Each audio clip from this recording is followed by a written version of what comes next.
आपने अक्सर देखा होगा कि कोई पार्टी चुनाव जीतती है तो उसका सेहरा पार्टी के बड़े नेताओं के सिर पर बांधने की होड़ मच जाती है।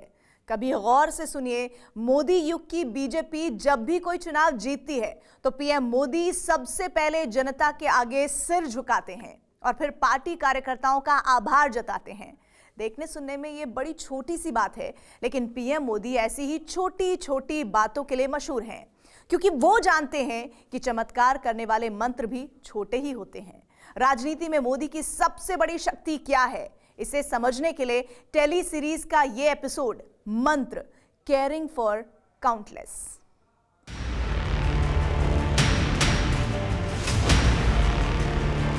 प्रधानमंत्री महोदय स्वयं उनके समीप आ रहे हैं और आप उनके चेहरों पर उत्साह, उमंग और उल्लास स्पष्ट पढ़ सकते हैं।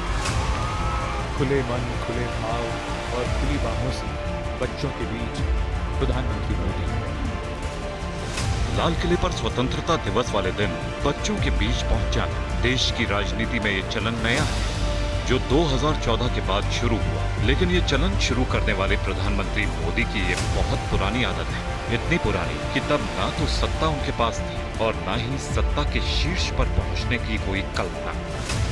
किसी का विवाह हो रहा था, कुशाभाऊ जी उस दिन नहीं थे, हम थे और लोकल कार्यकर्ता बहुत थे। हम लोग गए वहाँ, सब लोग देखे तो बड़ा स्वागत सत्कार हुआ, नाश्ता पानी वगैरह का प्रबंध हुआ कि आप लोग आए हैं, बहुत अच्छी बात है। कहाँ बाराती जाना है? एक जगह हम लोगों को जाना है, यहाँ से 20 किलोमीटर आसपास बताए। बोले नंद कुमार जी कैसे करें, क्या करें?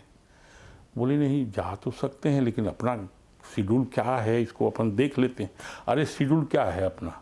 उन्होंने कहा जहाँ आदमी हैं, जहाँ लोग हैं, वो तो हमारा शेड्यूल है, वही हमारा कार्यस्थल है। देश के राजनीतिक मंच पर आज कोई भी नेता पीएम मोदी की टक्कर का नहीं है, लेकिन मंच उनके मिजाज को सूट नहीं करता। इसीलिए राजनीतिक और डिप्लोमेटिक स्टेज पर भाषण की औपचारिकता के बाद वो अक्सर लोगों के बीच चले जाते हैं।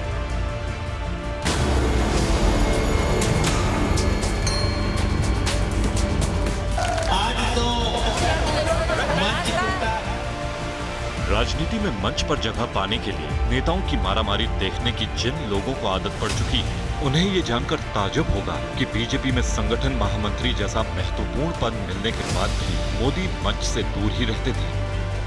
96 में उन्होंने चुनाव लड़ाया था हमारे लोकसभा का, सत्यपाल जैन जी जीते थे।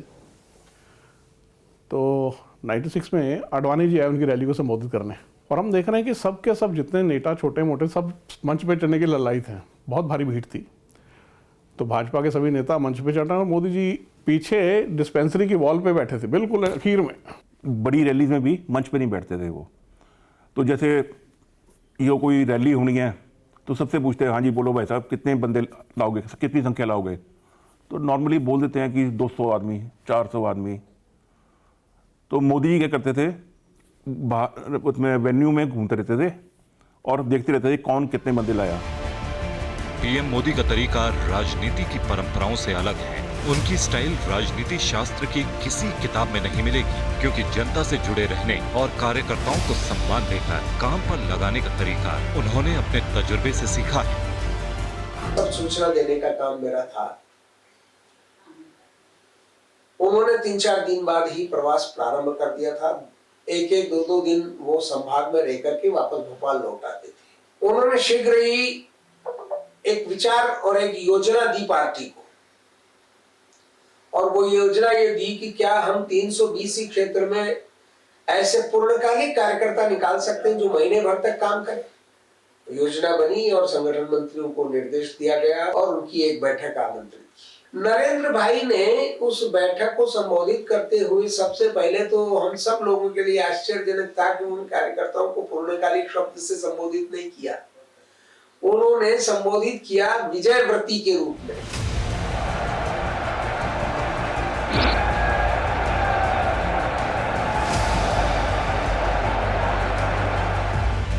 जनता के बीच रहने और कार्यकर्ताओं के साथ दिल से जुड़े रहने का मतलब क्या होता है। पीएम मोदी के कामकाज में इसकी झलक अक्सर दिख जाती है। राजनीति में हाशिए पर जा चुके लोगों को उन्होंने राज्यपाल से लेकर राष्ट्रपति तक बनाया, तो ऐसे लोगों को पद्मश्री से सम्मानित किया जिनका देश और समाज के लिए योगदान तो बड़ा था, लेकिन पहचान बिल्कुल भी नहीं।